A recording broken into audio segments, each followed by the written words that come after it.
Yeah, thanks. Thanks for letting me join you today. I apologize for all the confusions, but I'm going to go through some slides here that really represent what it is the Barn Alliance is doing. Normally, I would go through and get into these various details about these old Appalachian barns, but I know that people get a little sleepy when I do that. So I just wanted to give you some more interesting images. What you're seeing right now is a aerial view of our new heritage farmstead. It has these three barns on it right now. We're currently reconstructing another type of barn, a flue-cured tobacco barn, and also a livestock barn, which is log pens on the lower level. So this is Mars Hill is off in the distance, and this is where we're going to create this heritage farmstead. This is one of these barns that I love. Most of our barns are deteriorating, and that's the real reason why the Appalachian Barn Alliance has jumped into this.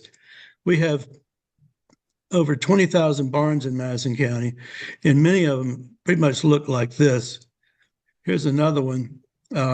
This is the oldest barn that has survived. It was built in 1843, and it's being worked on right now, but we're a little bit concerned about what they're doing to it. So I often go out and consult with the property owner to help them figure out what's the original design, what's the original construction. And this is a typical example of that. Oops, sorry. Now, okay.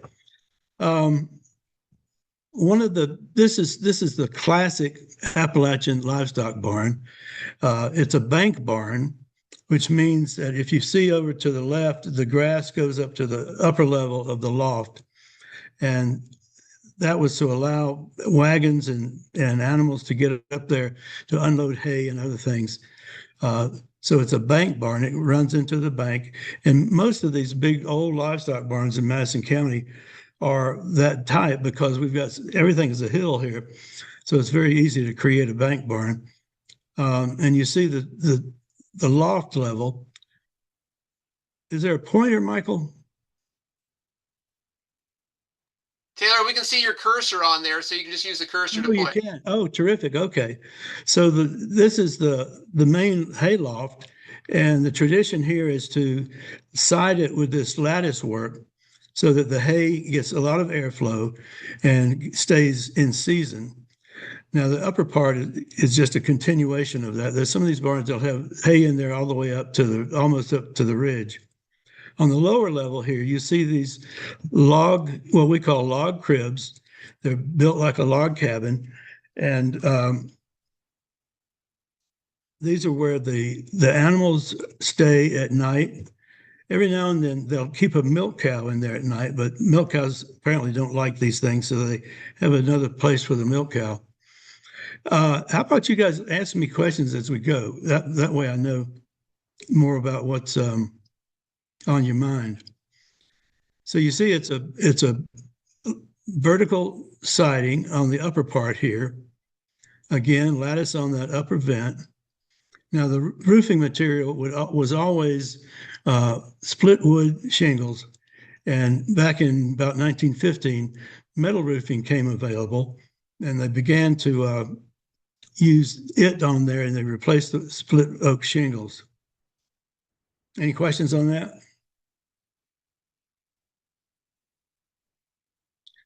So this is like most of them in the county. It has been converted to air cure burley tobacco. Again, that was a livestock barn built exclusively for livestock. There was no burley in the area at that time. And so to air cure burley tobacco, they would build this superstructure on the interior to hang the sticks of tobacco. And you see how, to me, it's very beautiful, but it's also a little bit complicated. My job when I was 9 years old was to crawl all the way up to the very top and grab the stick of tobacco from below and hang it up there where it was about 120 degrees. Now, this is that same barn. And one of the things that's happening with the Barn Alliance and in our area is that people are seeing these barns deteriorate, and they just don't want to see that continuing to happen. So they're being bought and restored or moved or whatever. And this is the same barn you were just looking at. And a contractor came over, took it apart, and moved it all the way across the county for a woman, and this has become her home. And you see the 4 log cribs still on the ground level. You see the lattice work up of this. Now it's a full gable section of lattice work. She wanted a cantilever because she's in love with the cantilever barns in Tennessee. So this is a very typical process that many landowners are doing, especially people who haven't grown up in Madison County. It's to rebuild these barns for themselves. You know, the beauty of the mountains is a real interesting mix when you go and you find these dilapidated barns, and the surroundings are animals and sheep and all kinds of other things. And it just creates a more holistic scene. And it's interesting how people have fallen in love with the old decrepit barns more than they have any of the new ones. And this is one at a pretty high elevation for us. This is at 3,700 feet. One of the things we do is we work with a group of artists. They're called the Saints of Paint. And they go out in the field. I've taken them around several times to introduce them to different parts of the county and barn owners. And they go out and they'll find one of these barns that we've been working with, and they'll paint it. So this is a painting. That's that other barn we saw a minute ago. And you see the sheep. It's just remarkable to me how people are drawn to these barns, usually because of the surroundings and the livestock or whatever else is going on there. So it does a lot of our job for us. Again, we have an old log barn, a log cabin. This was built in 1857, which for the mountains here is very, very old. And it's all hewn logs. The interesting thing here is that this is a lock set that they bought, and then they inserted it into a block of wood, and that was the lock set for the main door.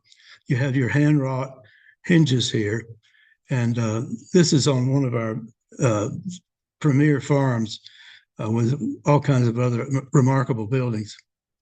If you don't mind, I'm going to grab a glass of water real quick. Why Taylor's doing that? Any questions that folks have at this point? I know there are going to be some questions about the cantilever barns. I think some folks are interested in that. Of course, the Tennessee examples. Yeah, did you have a question about the cantilever barns? I think we're all good for right now. I don't see any, but if you do have questions, you can put them in the comments section or the chat, and I'll be happy to ask. Okay, great. Now, here's another of those large livestock barns. And what we've done since the Alliance was started was give barn tours. And this is one of the featured barns on our barn tour in the northeast corner of the county. We get vans. We used to get a bus, but it was just too cumbersome because there's so many small bridges. So we get vans, and usually have about 45 people that go on these barn tours around the county. And this is a wonderful barn that we use in that program. See the fall colors. We're just about to get some more fall colors right now. Taylor, I did have a question that was posted. What species of wood are the timbers made of? The lap siding is poplar. And for these older barns, it's old growth poplar. The grain is very tight, and it makes a wonderful finish, and it basically is waterproof, and it ages really well. The lattice work is a mixture of different woods. It can be poplar or American chestnut. A lot of the framing is American chestnut, And it's interesting to see when you study that and you see a log of it that has a big scar in it, and you know that that was harvested after 1920 when the American chestnut blight hit our part of the mountains right here. This is another painting by our group, the Saints of Paint, and this is her family barn. And they were about to tear it down, and I encouraged them to figure out some way to save parts of it. And as a tradition, almost all these barns have a grapevine growing on them. Here's another one, and this is one of the ways they expanded their hayloft and the working area up in the upper part of the barn is that you see that the typical gable roof end there, and then you see where they added an extension to the roof, and that gave them more space up there. It's interesting to listen to the old timers talk about how they didn't know whether this tobacco market was going to make it or not. And then all of a sudden it started going really well. And they were looking around for other spaces to air cure their burley tobacco. And they would go back to their old flue cured barns, which were log barns, and they'd use those first. And it wasn't until the 1930s that they began to build barns exclusively for air curing burley tobacco. Another question for you, Taylor. The chestnut timbers, how are they joined together? Are they mortise and tenon? Yes, in the older barns, they're mortise and tenon, which is a surprise to us. The older barns are so covered up with other types of materials on the interior and the exterior that the mortise and tenon joints were not visible until you really get up there and start to study the interior. So yes, they were mortise and tenon. Of course, the log joints on the lower level were half dovetails. With some of the log barns, the simpler log barns, they're usually just a lap joint. And a follow-up to that, Taylor, the latticing covering the barns, what's the age on those? When were they typically doing that? They've done it, they did it on the earliest barn that we have documented, which is 1843. Is that what you're asking? Yes, I think that answers the question. Greg, is that correct?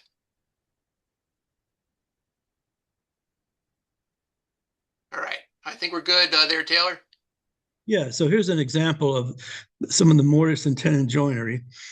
And it's just remarkable. The people that we take on these tours are blown away by the expert means of getting these joints cut. And they were huge endeavors. If you've ever seen pictures of the barns up north that the Amish do, or one of the other groups up there, when you get this frame up there, and it's really remarkable to see.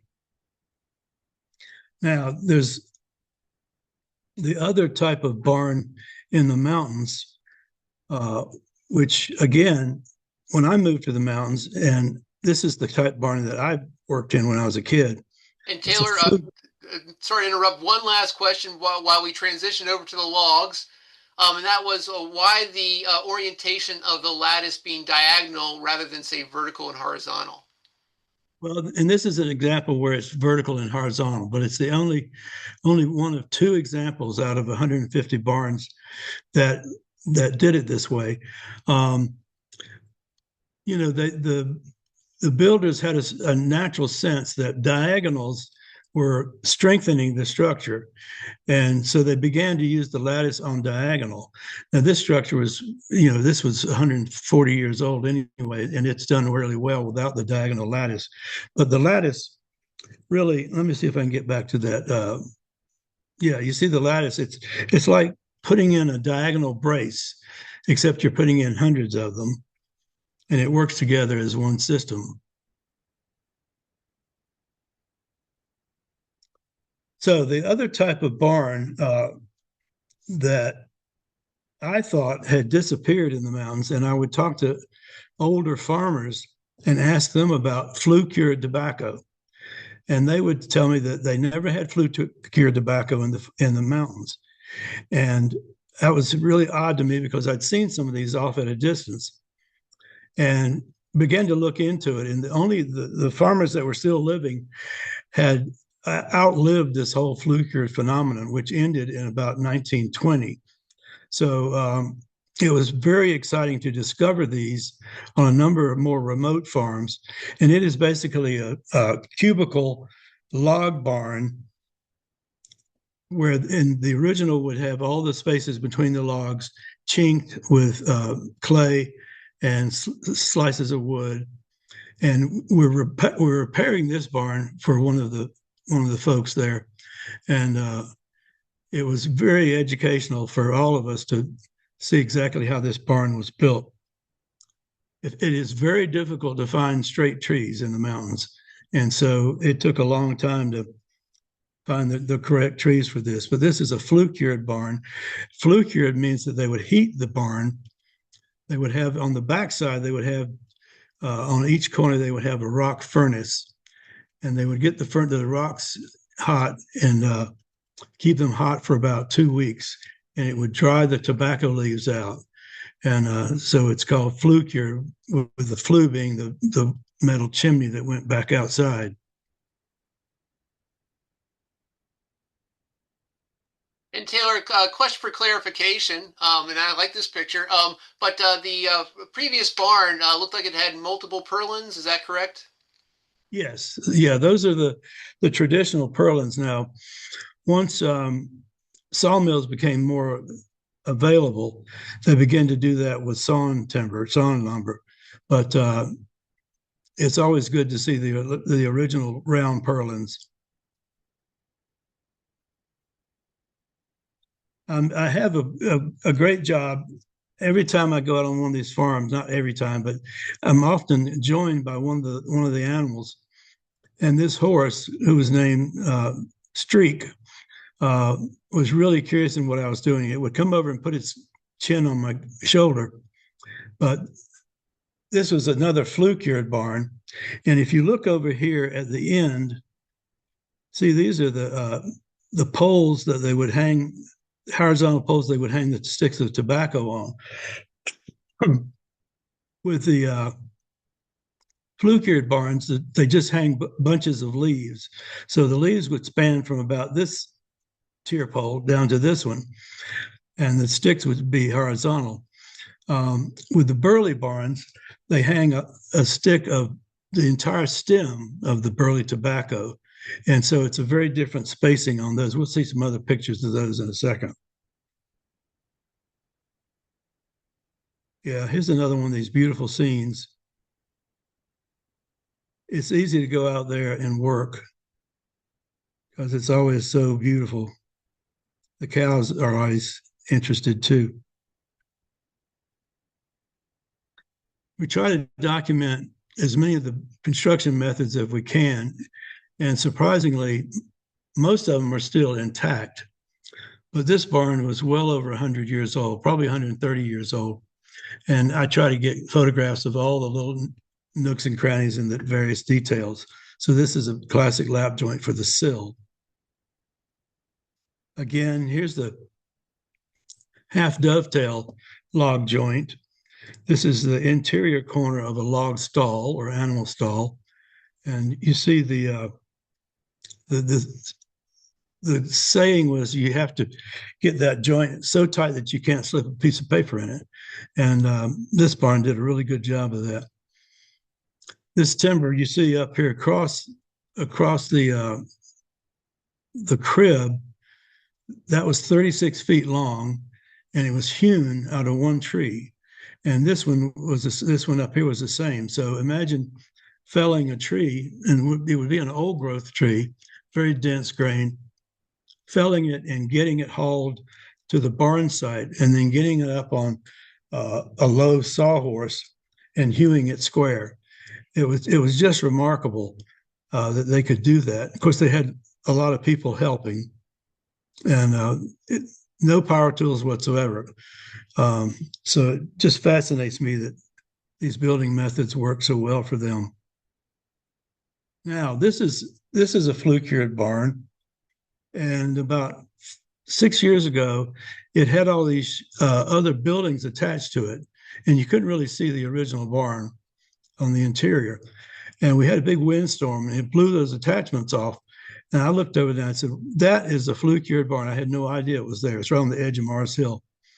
And so again, you see the tier poles sticking out the sides. Those are 2 feet apart, 4 feet apart in that, 4 feet apart in that dimension. And they originally had some stone furnaces in these corners. This one has collapsed a certain amount, so you don't see the stone furnaces now. But they would heat this barn and heat cure the flue-cured tobacco. You may have heard of bright leaf tobacco or Virginia tobacco. That's what it was. So this owner gave us this barn to rebuild on our heritage farmstead. And of course, we were thrilled because it's difficult to find these and owners that are willing to part with them. So we took this down log by log, moved it over to where our heritage farmstead is, and are reassembling it right now. And that's been a wonderful experience. Granted, you see that this has metal roofing on it. The original would not have metal roofing. It would have split white oak shingles. Now this was built about right before 1900, and the county was going through a lot of changes. And this was Oscar Washington Wild, and he became very popular in the county, was elected to the state legislature. But this was the only barn out of hundreds, thousands of barns that still had the old wood silo. And we were very excited to find that and discovered that the wood itself is made out of cypress wood. This is a more complicated barn because it has a 3-part mansard roof, gambrel roof, and it's a huge barn. On the interior is a separate structure that's an octagon, and each pie shape of the octagon is a stall. So it's very ingenious to figure out how to get the most out of getting the hay down into the pens, the log pens. Here again is another very large livestock barn. This is the Anderson barn, and they're doing some restoration on it right now.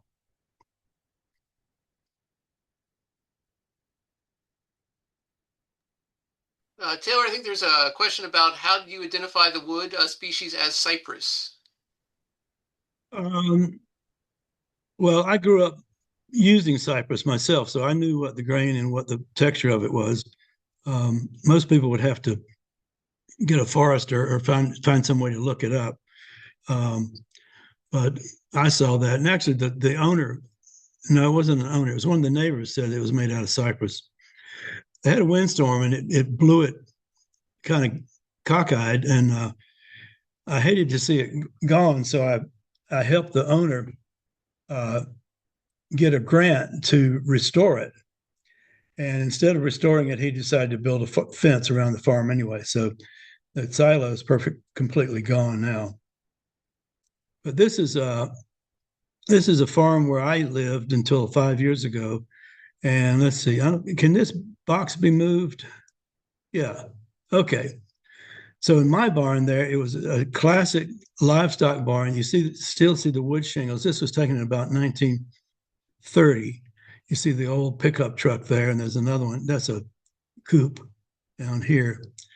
Again, the lattice work, very consistent construction methods, and just a beautiful structure. And what I would hear from owners was that a family would get to a piece of property and they would build the barn first and live in the barn because it was so important to get their livestock going. And then they would build the house. And that was the case with this farm. This was the Ledford farm. Taylor, I did have a question. You mentioned the grant that you talked to the owner about, kind of fixing their barn up. What type of grant was that?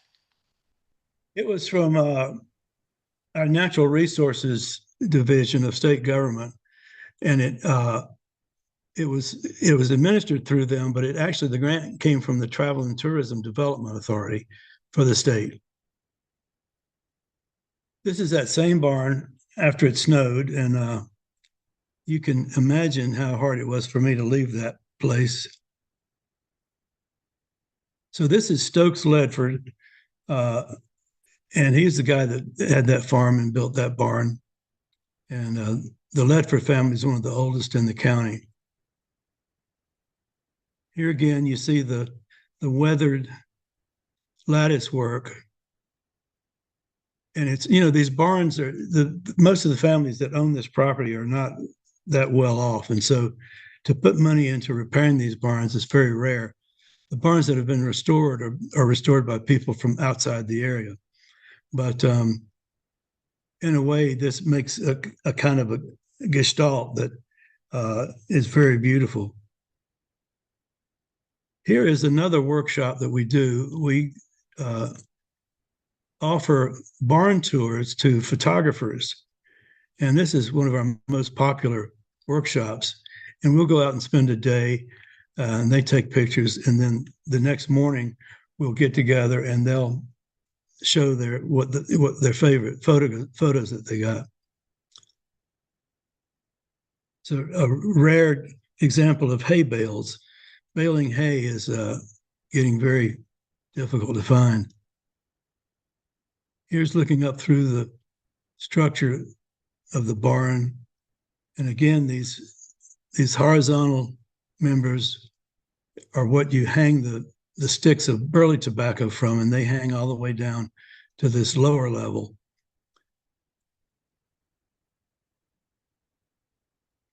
Here's a nice example of one of those barns that was taken and restored to a fellow's home. And he also takes in foster kids, and they have educational classes and all kinds of other stuff going on there. I love finding these old barns. This predated billboards, and you probably have them up in each of your areas as well. But it's nice to find these and try to figure out what they say. This was advertising a tobacco market over in Greenville, Tennessee. And there's the tobacco hanging. Now you see the ends of those sticks right there, and that stalk of tobacco is hanging all the way down. And those can often be, 5 feet, 5.5 feet long. These are the horizontal tier poles that you hang the ends of the sticks on. So this gives you an idea of what the tobacco looks like inside the barn.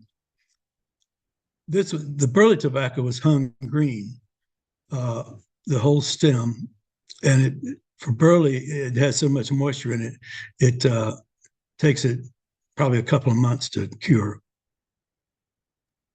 Taylor, question about the peaks of the rafters. How often do you find those, say, pegged versus butted?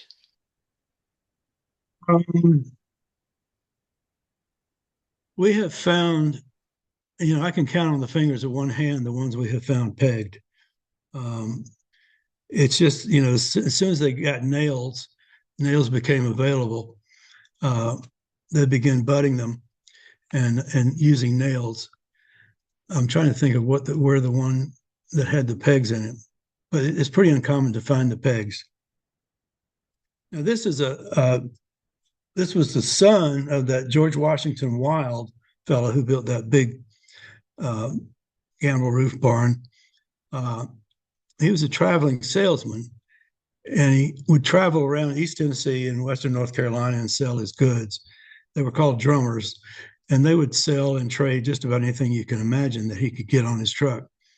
But he introduced, when he was in Tennessee, he found a set of these monitor roof barns plans and brought those home and introduced this new style of barn to locals.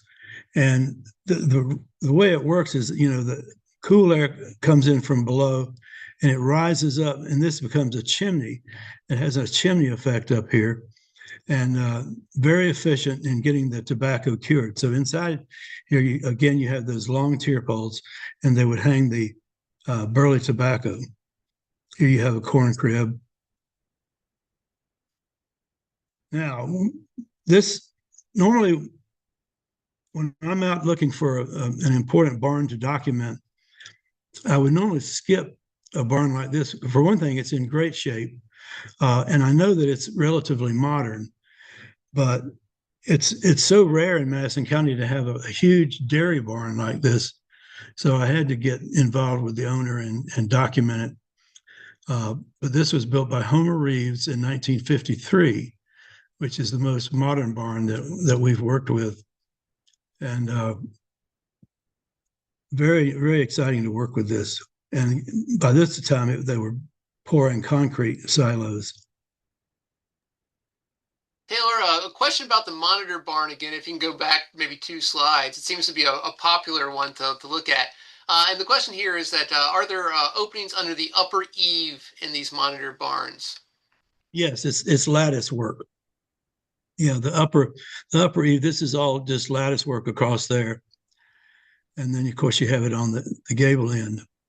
But yeah, it would act as a chimney and was very efficient at air curing burley tobacco. Again, this is poplar siding, probably old growth poplar.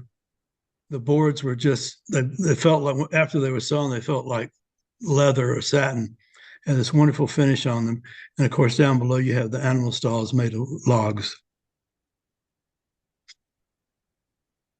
I think you've seen this one before.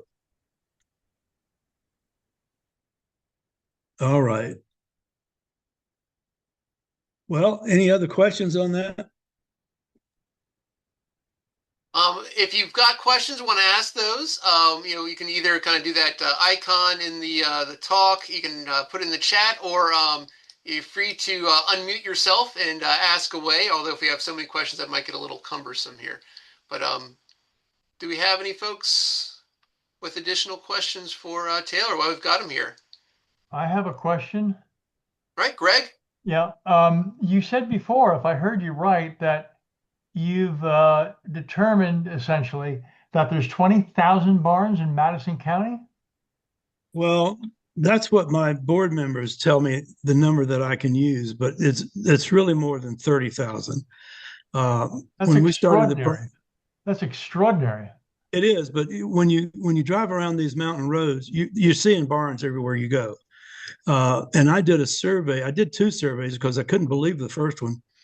And I would drive the county maintained roads in Madison County, which is about, I don't know, maybe a half of the roads that exist, and count barns. And over the entire county, it averaged 5 barns per mile. And there are, I think, I forget the number, 3,500 or something like that. And that came up to 19,000 in some. And then I guessed at the barns that were in these other places that you can't get to, up on the mountainsides and all up on these ridges, and estimated it was at least 30,000, because you start out, ones you can count is about 20,000. And I wouldn't be surprised if there are more barns than that on these up on these mountainsides. But it just blew my mind. I could hardly believe it. There's a mile over in Big Pine, where that George Washington Wild barn is, with 10 barns per mile. And so and the towns have them too. It's remarkable how many barns have survived inside these little towns. So my board members say, don't dare tell anybody what that number is, because they'll think you're crazy. And I understand that, but there is a lot of barns. Amazing. Taylor had another question about what was the typical acreage for an early farm? How much of that was tobacco? Yeah, a good question. These are small farms. A large farm would be 100 acres. And if they were doing well, they would buy up other little parcels of land around them and add that to their 100. But it's not surprising to find a lot of farms that are maybe 30 acres. And every flat area you see in this image alone, up here, it's not flat, but that would have tobacco. This would have tobacco back here. This would have tobacco all down through here. All of this would be in tobacco. There was hardly a place in the county that didn't grow tobacco because it was so worthwhile and such an economic way to get your income. Send kids, there were kids being sent to college on tobacco money. But of course, there was still a lot of forest land. In 1950, 47% of Madison County was forest, and the rest of it was fields. And some of them were too steep to farm on, so they would plant corn. And of course, most of the topsoil is now in the Gulf of Mexico, so it's very steep, very erosive, but we've still got a little bit left. All right, some more questions here, Taylor, and I'm going to go a little out of order just because we're on this slide. But the question that pertains to the slide we're currently looking at was, what is the origin of the large circle next to the barns on that kind of heritage farmstead? Yeah, that's a good question. Everybody wants to know that. The family that was renting this farm, they were tenant farmers. The teenage girls wanted to have horses, and so they built a horse ring, and that's what that circle was. I also have a question about methodology in terms of the counting process. Are you counting barns or outbuildings, corn cribs, tool sheds, or just strictly kind of barns and not those other dependencies? Just barns. Yeah, and I was very particular about that because I wanted to be a fairly pure estimate. The outbuildings are so variable, and many of them you don't know what they are. What you call them. The corn cribs are pretty obvious, and the smokehouses and the canning houses are pretty clear. But there's just many other buildings that you don't know exactly what they're used for. Let me point out that this barn down here, this is the largest burley tobacco barn in Madison County. It's 65 feet across and 90 feet long, and 7 tiers, meaning 7 levels for hanging tobacco. Most of the barns, they'll get up to 6 levels or 6 tiers, and that's a lot. But this barn, this land was very productive, and the tenant farmer was doing really well. This barn is a fairly recent one, built as a calving barn. When the cows that were staying in this livestock barn or out in the fields were about to have a calf, the farmer would be there to assist it, and then they put the calf in here and feed it through a bucket with big teats on it, big udders on it, rubber udders. This is the original farmhouse. We've got our little parking area there now. And we're in the process of buying this property down here. And then back over this way, there's another piece of property on the other side of the mountain that we're looking into buying as well. And the town's been very encouraging with that. The town actually owns this property. And so they kind of control what we do, but they're very, very happy with what we've been doing so far. This trail you see right here goes up to a 3,500-foot mountain, Bailey Mountain. It's about 2.5 miles on a wooded trail. This is just a section in the pasture. And that's become an extremely popular hiking trail.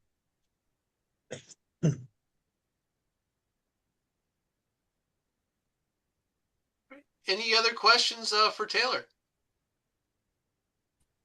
Can I ask one verbally? Yeah, Chuck, please.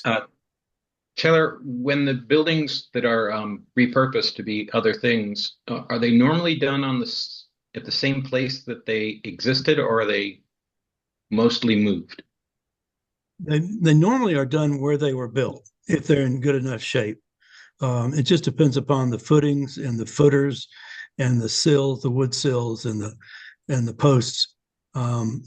but there's a lot of not a lot, maybe a dozen barns in the county where people have moved in and they always wanted to live in a barn and have, have that view from the hill.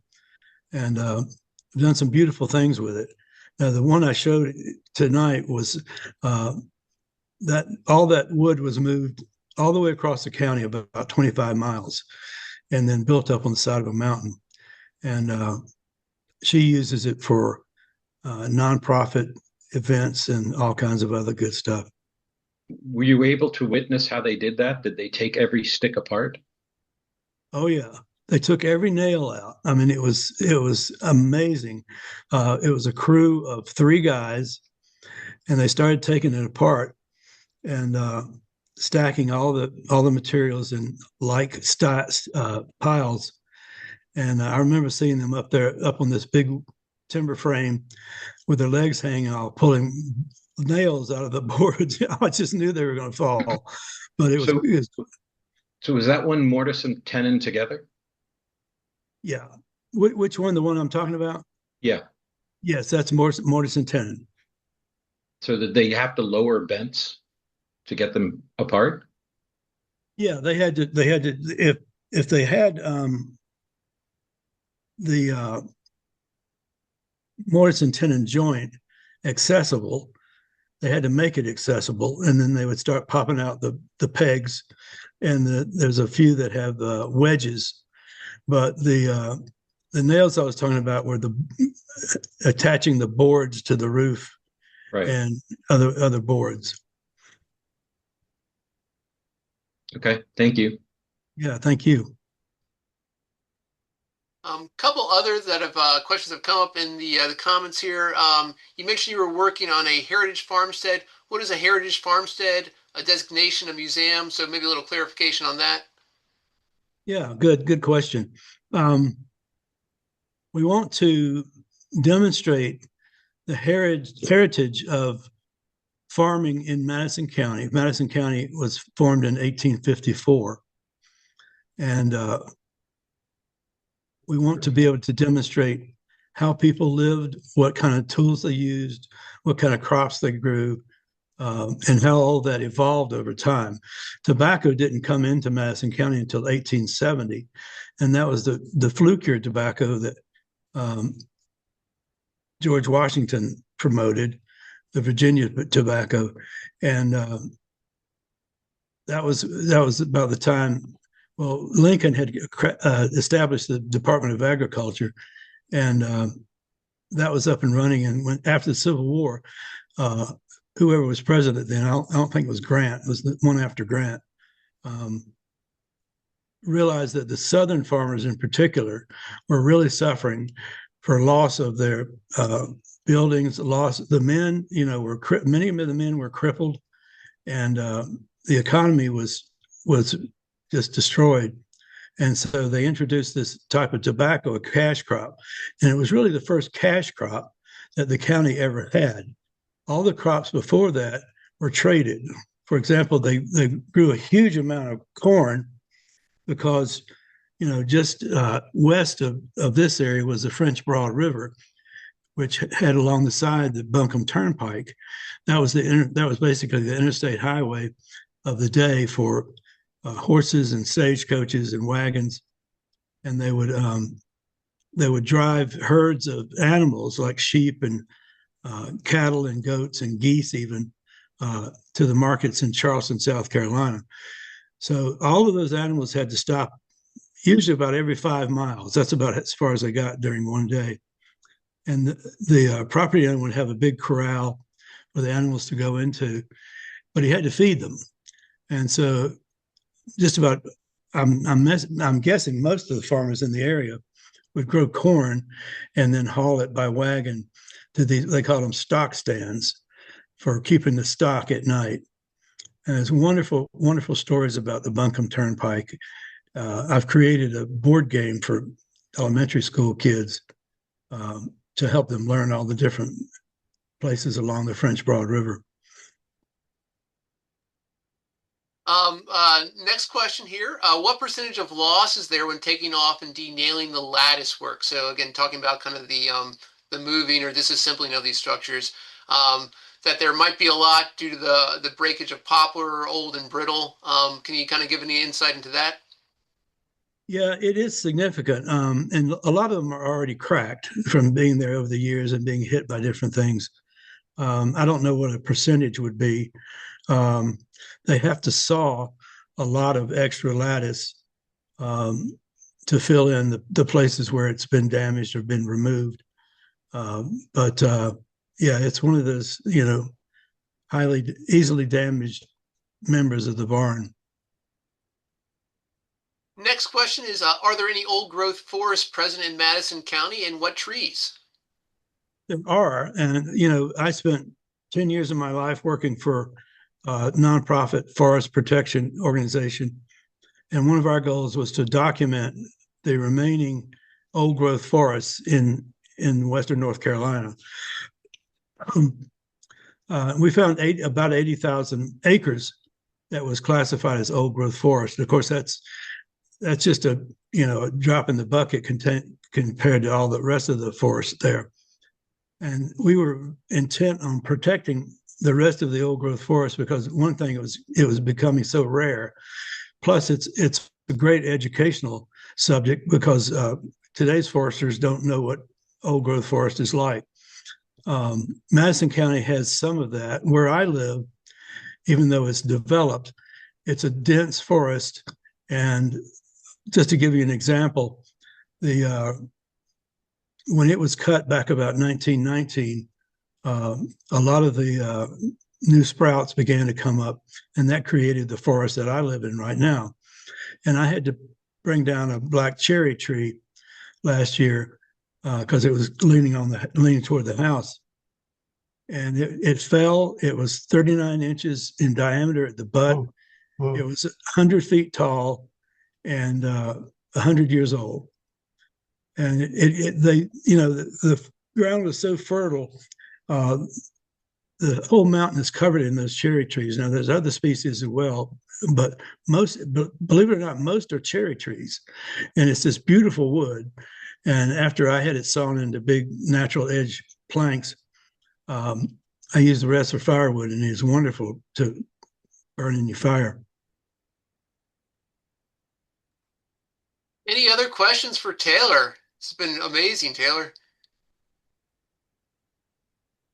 There was one general question that was tossed out to the group, and feel free to kind of add in the comments, but any good suggestions of books in terms of barn typologies, specifically for the kind of south or southern states, and also kind of a reference. I know we've got I think a bibliography on our webpage, and we, of course, be happy to field those questions too if you want to send out an email to the Barn Alliance.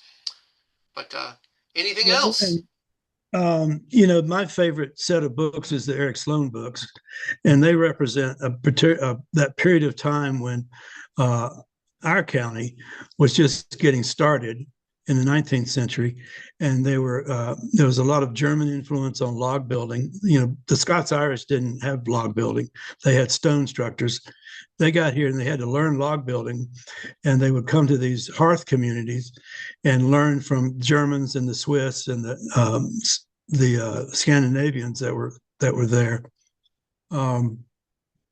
But it was Eric Sloan represents that quite a bit. It's amazing. Some of his drawings look like exactly what I just drew. I don't have any other barn books to recommend except the one I'm going to do. So I'll let you know when it comes out. But most of them are about your part of the country, the Midwest and the other parts of the United States. And there are very few that cover Southern Appalachian barns. And as you saw in the slides, our barns are not this big, elegant structure. Our barns are deteriorating. We're losing our barns. And that was the impetus for the Barn Alliance to be created. But the barns up in the Midwest and other parts, and even in the Northeast, were built so well, and they had such old traditions because they came from old barn building families. And there just aren't any of those in Madison County. There's one over in the south corner of the county, which was built by, it was overseen by the Amish. They had an Amish crew that came and oversaw the construction, but it's the biggest mortise and tenon barn, timber frame barn in the county. And it obviously wasn't built by our people. So yeah, they're just, it's, you know, it's embarrassing sometimes unless you understand what the circumstances were for farming and the poverty that was here. All right. Well, I will add the last little plug for the National Barn Alliance as we kind of close things up here. September 18th coming up is going to be our next virtual lecture. It's going to be, again, 5:30 to 6:30, and that's going to be Katie Andres, who's going to be talking about J.T. Wells and Sons, The Barns of Western New York. And I know there was a question in the chat about the difference of New York barns versus Carolina, and so this will be a great lecture to kind of follow on the heels of that. So again, please join us, and we will be posting on our Facebook, social media, as well as our website for links associated with that lecture. But again, Taylor, thank you so much. Well done. Well, thank you. Yeah, thank you. Great audience, great questions. And I remember seeing you guys in the past. I'm not sure where where that was, but I recognize some faces. But thank you very much for having me. And I hope you'll get back down to this area and let us show you firsthand some of these beautiful barns and these beautiful forests. And I'll say the Appalachian Barn Alliance does a wonderful tour. We went there last fall. Really excellent barn tour of the county. Well, thanks, folks. Have a good evening.